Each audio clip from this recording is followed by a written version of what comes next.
Hello, everybody, and I first want to say sorry for the late start to the live stream. I was waiting for all the noise near my house to stop so you could hear me clearly because I think this is a very important topic. Um, Hello, everybody, and welcome to Mariah's Sanctuary. I'm Mariah. Today's live stream is on the topic of why do so many autistic girls and autistic women go undiagnosed. Today's information came from Autistic Emily's blog in the article titled why do so many autistic girls and autistic women go undiagnosed? Before we dive into the reasons why so many autistic girls and women go undiagnosed, we need to acknowledge that for many of the same reasons, autistic non-binary people, autistic trans women, and anyone who is non-cis male often go undiagnosed. Gender bias in autism affects um, more people than just cis women. We also need to acknowledge that there is no male autism and female autism. Autism cannot be separated into two distinctive presentations based on these two genders. Many autistic girls and autistic boys present in very similar ways. So why is it that cis autistic girls are so often misdiagnosed and dismissed? To understand this, we need to look at gender bias, sexism, gender stereotypes, and socialization processes. Often, it's simply that people still believe that autism is a condition which only affects cis boys and not girls. Autistic women are overlooked, missed, and misdiagnosed. This stems from when autism was first studied largely in boys, when it was believed to be a male condition. We can see this thought process simply in how the ratio of how many boys were thought to be autistic compared to how many girls has changed over time.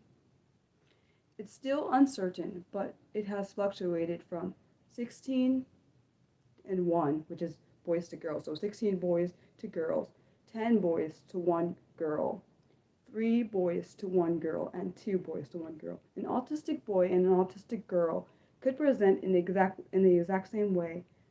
They could both have a speech delay and frequent meltdowns, i.e., their autism could both be seen externally from a young age.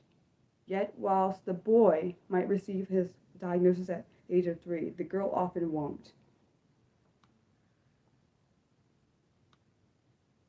This gender bias that autism is predominantly a cis boy condition means that anyone who is not cis male is often misdiagnosed with anxiety disorders or other mental health conditions. EUPD, or emotionally unstable personality, or BPD, which stands for borderline personality disorder, is a common one in teenagehood and early adulthood, when the masked autistic person's mental health begins to suffer drastically.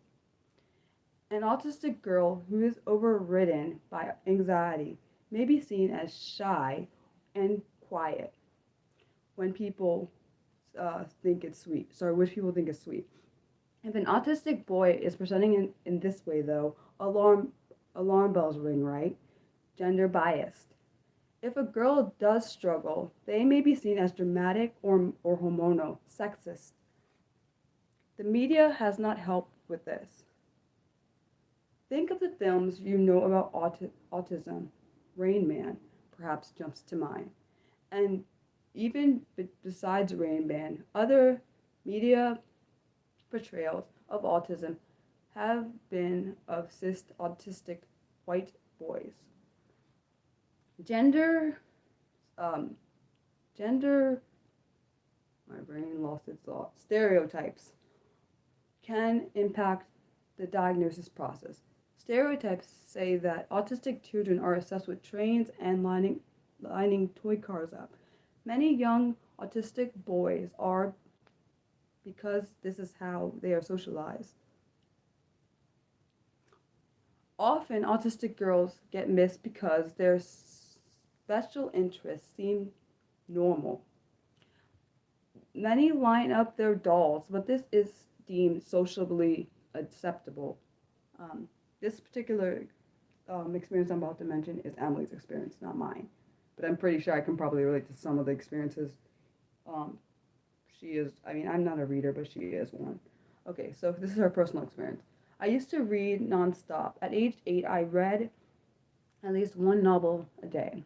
I'd be told off in class because I couldn't stop reading. I'd read at lunch. I'd read while walking to school. This was all deemed as my love for reading, partially was. Which it partially was. But it was more than that. Probably because my special interest wasn't trained or something stereotypically autistic, no one realized I was autistic. Another key reason is why cis autistic girls and women go undiagnosed is because we are socialized very differently than boys or to boys. So our autism can present differently. Women feel more pressure to fit in different ways socially, meaning we may mask our autism more. I completely agree with that, but I'm also autistic, so I'm biased. This is also another one of Emily's personal experiences. For example, I've learned very quickly that it's important to be seen, to have friends at school. I therefore was over social. I made eye contact and had a lot of friends. I'm very chatty and loud. I was also awkward, but the way my autism presented was not seen as autism. I was desperate to fit in, so I learned to copy how other children acted from a young age in order to fit in. I wanted to appear as normal as possible. I did everything I could to hide my autistic traits. This is called masking, and it can be very damaging to your mental health. Cyst, sorry, not cyst. Autistic boys can do this too. This is why boy autism and girl autism is not a thing. Because autistic boys can also mask from a young age, but because boys and girls are socialized differently due to their perceived genders, it can be that autistic girls are still more overlooked. Understanding why autistic girls and women go undiagnosed takes into account many different complexities like gender bias, sexism, discrimination, gender stereotypes, and socialization processes. Much of society still needs to learn that girls can be autistic too. The next planned video will be on the topic of deafness is not. It will be released today at 6 p.m. Eastern. The next fun unscripted live stream will be on Monday, September 8th at 4 p.m. Eastern. The celebratory live stream for 6 years of being a disability YouTuber will be on Wednesday, September 10th at 2 p.m. Eastern. And if you haven't voted for the topic, please vote. Thank you. The next scripted live stream will be on Saturday, September 13th at noon Eastern. I will be on the topic of what not to say to an autistic person. Thank you for watching. Love you guys. Bye.